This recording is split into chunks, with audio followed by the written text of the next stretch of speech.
Nakakulong sa Pasay si Tony Yang na kapatid ni dating Presidential Economic Advisor Michael Yang matapos maaresto sa NAIA Terminal 3 kagabi. Ayon sa Bureau of Immigration na inaresto si Tony Yang dahil sa anilay undesirability, misrepresentation at pamemeke umano ng ilang dokumento para makakuha ng birth certificate sa Pilipinas. Para sa detalye, may unang balita live si Jomer Apresto. Jomer? Susan, good morning. Nandito ako sa labas nagsisilbing detention facility ng Presidential Anti-Organized Crime Commission o PAOK sa Pasay City. Dito dinala si Tony Yang, ang umano'y kuya ni Michael Yang na nooy economic advisor ni dating Pangulong Rodrigo Duterte matapos mahuli sa ikinasang operasyon ng BI, PAOK at ISAP kagabi. You're under arrest. You have the right to remain silent. Anything you say can be used against you in this investigation. Pagkalapag sa NAIA Terminal 3 mula sa Cagayan de Oro, agad inaresto ng mga tauhan ng Presidential Anti-Organized Crime Commission o PAOK si Yang Yancin o Tony Yang. Siya ang nakatatandang kapatid ni Michael Yang na nooy economic advisor ni dating Pangulong Rodrigo Duterte. Ayon sa Bureau of Immigration, inaresto si Tony Yang alinsunod sa mission order ng Bureau of Immigration dahil sa undesirability at misrepresentation.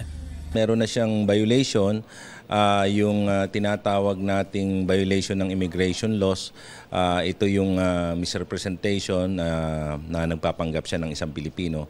So lumalabas na isa siyang undesirable alien. Yung estilo na ginawa niya is the same style na ginawa ni dating Mayor Alice Go, na ginawa ni Cassandra Ong.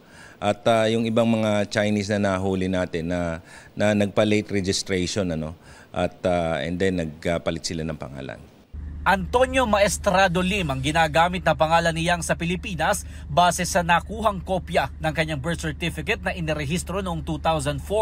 Ayon sa PAOK, pineke ni Yang ang kanyang mga dokumento para makakuha ng birth certificate. Gayun din ang iba pang ID at para makapagdala ng baril. Ito rin naman ang ginamit niya para maiparehistro sa Securities and Exchange Commission ang Philippine Sanja Steel Corporation na posibleng may koneksyon din daw sa iba pang mga illegal na operasyon ng Pogo.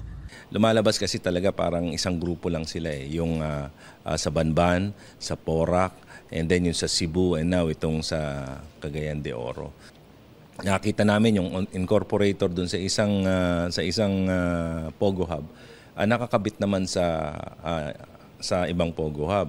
And sadly, hindi lang sila sa Pogo talaga umikot, Meron din sila mga names, may mga names kaming nakita na even dun sa mga bodega kung saan nakahuli ng mga drugs, nakita pa rin yung mga pangalan nila doon. Sa mga larawan na ibinigay ng PAOK, makikita ang ekta-ektaryang lupain ng PVDEC sa Tagaloan, Misamis Oriental na inuupahan umano ni Yang. Doon nakatayo ang Philippine Sanja Steel Corporation na may sarili pang port. Malapit lang din daw ito sa illegal na Pogo Hub na ininspeksyon ng otoridad sa Cagayan de Oro kamakailan. Mananatili muna sa custody ng PAOK si Yang habang wala pang desisyon ng korte. Bukod naman sa mga ID, nakuha din kay Yang ang ilang gamit tulad ng luxury watch na aabot daw sa mahigit 2 million pesos ang halaga at 1.4 million pesos na cash. Nakatakda namang ipatawag sa susunod na House Quad Committee si Yang para sa posibleng koneksyon niya sa iba pang illegal na Pogo sa bansa. We will be inviting him over here sa next hearing, probably on Wednesday, para at least to ask him why he was able to put up a corporation, yung Sanjia Steel Corporation, and being a Chinese national, so how they were able to purchase yung mga lote doon, and how were they able to put up a port doon sa Cagayan de Oro City.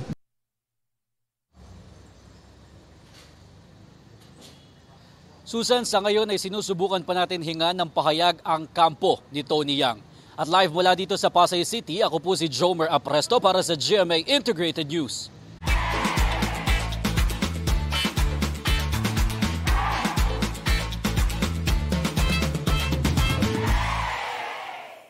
Mga kapuso, para una ka sa mga balita, mag-subscribe sa GMA Integrated News sa YouTube. Sa mga kapuso abroad, subaybayan niyo po kami sa GMA Pinoy TV at sa www.gmanews.tv.